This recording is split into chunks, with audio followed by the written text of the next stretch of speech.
আজ আমি ঔরঙ্গজেবের রাজপুত নীতি নিয়ে আলোচনা করব। তাহলে আলোচনাটা শুরু করি।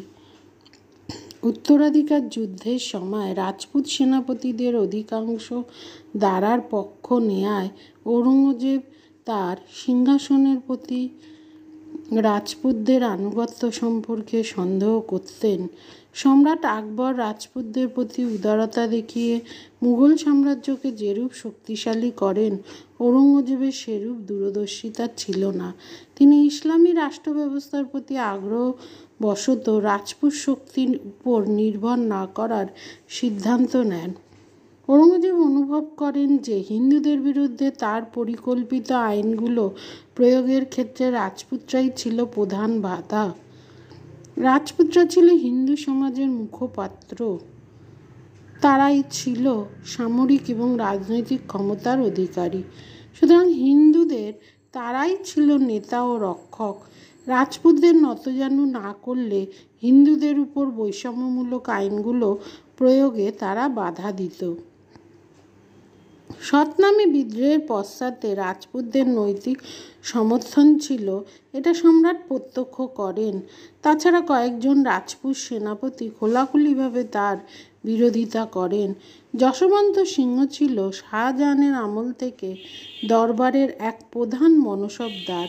তিনি দারা শিকোর পক্ষ নিয়ে ঔরঙ্গজেবের বিরুদ্ধে যুদ্ধ করেন।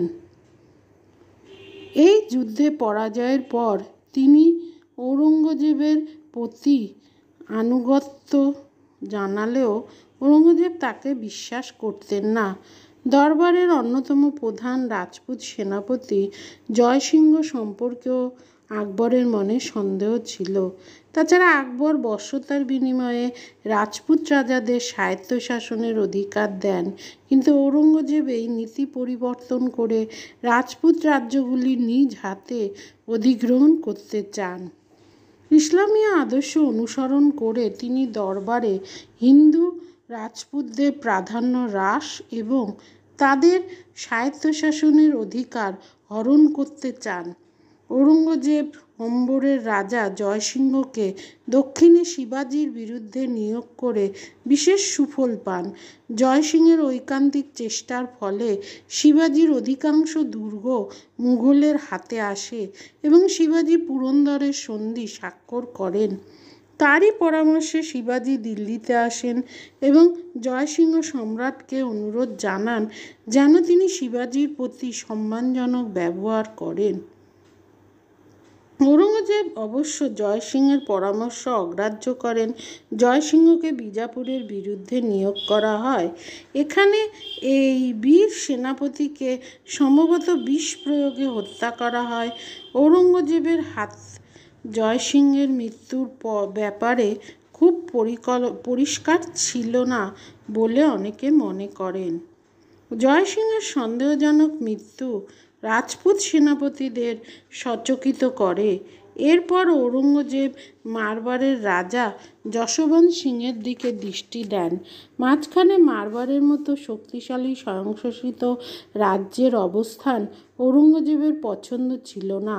তাছাড়া দিল্লি থেকে পশ্চিম ভারতের বন্দরের যোগাযোগের পথ ছিল মারবারের নিয়ন্ত্রণে। যশবন্ত সিংহ অতীতে দারার পক্ষ নেন। এই সকল কারণে মারবার অধিকার করতে ঔরঙ্গজেব ব্যগ্র ছিলেন। তিনি যশবন্তকে দিল্লি থেকে বহু দূরে উত্তর পশ্চিম সীমান্তে জামরুদে নিয়োগ করেন। এই স্থানে 1678 খ্রিস্টাব্দে যশবন্ত সিংহের মৃত্যুর খবর সম্রাট জানতে পারলে তিনি অশোভন ব্যগ্রতায় সেনাদল পাঠিয়ে অরক্ষিত মারবার অধিকার করেন এবং ফৌজদার কিলাদার নিয়োগ করে মারবারে পূর্ণ নিয়ন্ত্রণ স্থাপন করেন। তিনি ইন্দ্র সিংহ নামে এক স্তাবককে মারওয়ারের রাজা বলে স্বীকৃতি দেন। তিনি মারওয়ারের মন্দির ধ্বংস করেন এবং 12 এপ্রিল 1670 খ্রিস্টাব্দে সকল হিন্দুদের উপর জিজিয়া কর চাপিয়ে দেন। এদিকে মৃত যশবন্ত সিংহের বিধবা রানী তার বিশ্বস্ত অনুচর দুর্গা দাসের তত্ত্বাবধানে লাহোর চলে আসেন। এই স্থানে তিনি 2 যমজ সন্তান প্রসব করেন। এই 2 সন্তানের মধ্যে একজন জীবিত থাকে, তার নাম হয় অজিত সিংহ। অজিত সিংহ ও তার মাতাকে দিল্লিতে আনা হয়। রাজপুত সেনাপতিরা অজিত সিংহকে তার পিতৃরাজ্য ফিরিয়ে দেওয়ার জন্য সম্রাটকে অনুরোধ জানান। ঔরঙ্গজেব অজিত সিংহকে হারেমে রেখে প্রতিপালন করার ইচ্ছা প্রকাশ করেন। অপর একটি সূত্র থেকে জানা যায় যে অজিত সিংহ ইসলাম ধর্ম গ্রহণ করলে তাকে রাজ্য ফিরিয়ে দিতে ঔরঙ্গজেব রাজি হন। এই সংকটজনক পরিস্থিতিতে মৃত যশবন্ত সিংহের অনুচর দুর্গাদাস মুঘল রক্ষীদের হাত থেকে অজিত সিংহ ও তার মাতাকে উদ্ধার করে মারোয়ারে ফিরে যান। ক্ষুব্ধ ঔরঙ্গজেব মারোয়ার আক্রমণের জন্য তার 3 পুত্রকে 3 বাহিনী সহ 3 দিক থেকে আক্রমণ চালাতে নির্দেশ দেন। মারবারের অধিবাসীরা সম্রাটের এই আগ্রাসনের বিরুদ্ধে মরণপণ প্রতিরোধ চালায়। মুঘল বাহিনী বহু মন্দির ধ্বংস করে এবং সেই স্থানে মসজিদ নির্মাণ করে। এই সংকট সময়ে অজিত সিংহের মাতা, যিনি ছিলেন মেবারের সিসোদিয়া রাজবংশের কন্যা, মেবারের রানা রাজ সিংহের সাহায্য ভিক্ষা করেন। রানা রাজ সিংহ বুঝতে পেরেছিলেন যে মারোয়ারের পতন হলে ঔরঙ্গজেব মেবারকে ছেড়ে দেবেন না।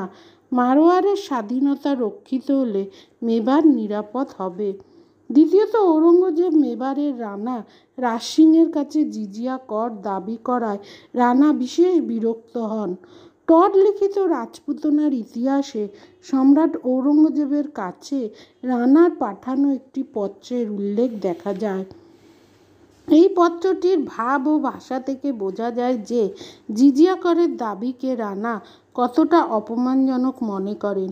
সুতরাং রানা রাজ সিংহ মারবারের পক্ষ নেন।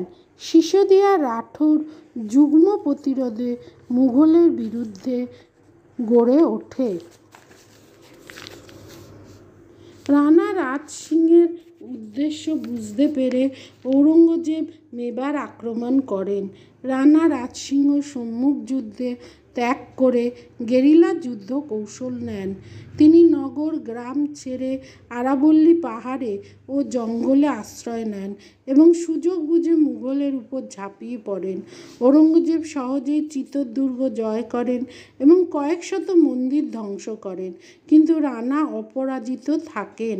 ঔরঙ্গজেব চিতোর জয়ের পর মনে করেন যে মেবারের পতন হয়েছে এবং তিনি আজমির দখল করতে সেনাদল সহ যাত্রা করেন। মেবার ও মারবারে মুঘল শিবিরে সেনাদল দখলে থাকে। ঔরঙ্গজেব তার জ্যেষ্ঠ পুত্র আকবরকে এই শিবিরের দায়িত্ব দেন। সম্রাটের অনুপস্থিতির সুযোগে মেবারের অধিবাসীগণ মুঘল শিবিরে অতর্কিত আক্রমণ করে সকল কিছু তছনছ করে দেয়। মুঘল সেনা ঘোর বিপর্যয়ের সম্মুখীন হয়। ঔরঙ্গজেব বাধ্য হয়ে ছুটে আসেন।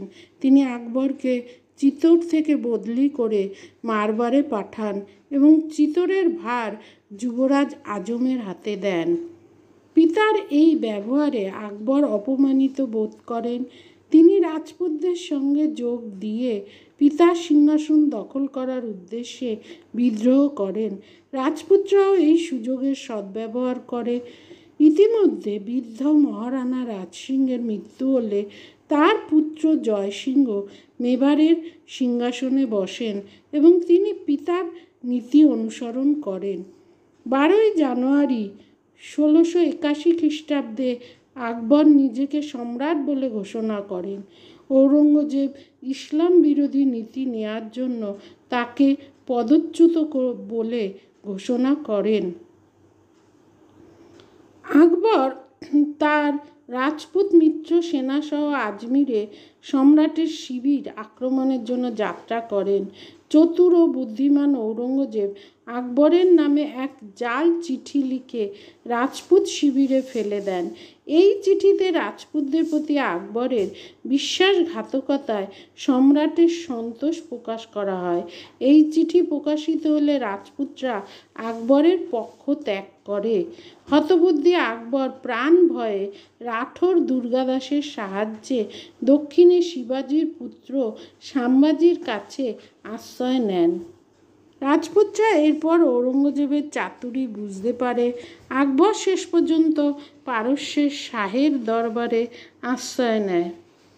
ঔরঙ্গজেব দীর্ঘকাল রাজপুতদের বিরুদ্ধে যুদ্ধ করে জয়লাভ করতে পারেনি, সুতরাং তিনি সন্ধি স্থাপনে আগ্রহ প্রকাশ করায় 1681 খ্রিস্টাব্দে মেবারের রানা জয়সিংহের সঙ্গে তার সন্ধি স্বাক্ষরিত হয়। মেবার থেকে মুঘল সেনা প্রত্যাহার করা হয়। দুই মহারানা জয়সিংহকে মেবার রানা বলে সম্রাট স্বীকার করেন এবং 5000ই মনসবদারের পদ দেন। জয়সিংহ জিজিয়া করের বদলে কিছু স্থান মুঘলকে ছেড়ে দেন। মেবারের সঙ্গে ঔরঙ্গজেবের সন্ধি হলেও মারবার যুদ্ধ চালিয়ে যায়। সম্রাট মারবারকে পরাস্ত করতে পারেননি। তার মৃত্যুর পর সম্রাট বাহাদুর শাহ অজিত সিংহকে মারবারের অধিপতি হিসাবে স্বীকৃতি দেন। ঔরঙ্গজেবের রাজপুত যুদ্ধের ফলাফল সম্পর্কে স্যার জেন সরকার বলেছেন যে ঔরঙ্গজেবের রাজপুত যুদ্ধের ফল ছিল বিপর্যয়কারী। রাজপুতনার মরুভূমিতে সম্রাট হাজার হাজার প্রাণ নিষ্ফলভাবে বলি দেন। এই যুদ্ধের ফল সাম্রাজ্যের মর্যাদা যেমন বিনষ্ট করে, বাস্তব ক্ষতি ততোধিক করে। রাজপুতনা জয়ে ব্যর্থ হওয়ার ফলে মুঘল সম্রাটের মর্যাদা বিনষ্ট হয়। আকবর একদা রাজপুতদের মিত্রতার দ্বারা মুঘলের যে শক্তিবৃদ্ধির ব্যবহার করেন, ঔরঙ্গজেব তা নষ্ট করে ফেলেন। বীর রাজপুত সেনাদের সাহায্যে তিনি বঞ্চিত হন। সেই সময় থেকে যখন মারাঠা ও উত্তর পশ্চিমে আফগানদের বিরুদ্ধে রাজপুত সাহায্যের একান্ত প্রয়োজন ছিল, ঔরঙ্গজেব তার গোঁড়ামি এবং জেদের জন্য সেই সাহায্য হারান। রাজপুত যুদ্ধে ব্যস্ত থাকায় দক্ষিণে তার শক্তি কমে যায়। মারাঠারা এই দুর্বলতার পুরো সুযোগ নেয়। সর্বোপরি যে রাজপুতরা ছিল মুঘল সাম্রাজ্যের স্তম্ভ, ঔরঙ্গজেবের অদূরদর্শিতার জন্য তা ভেঙে যায়।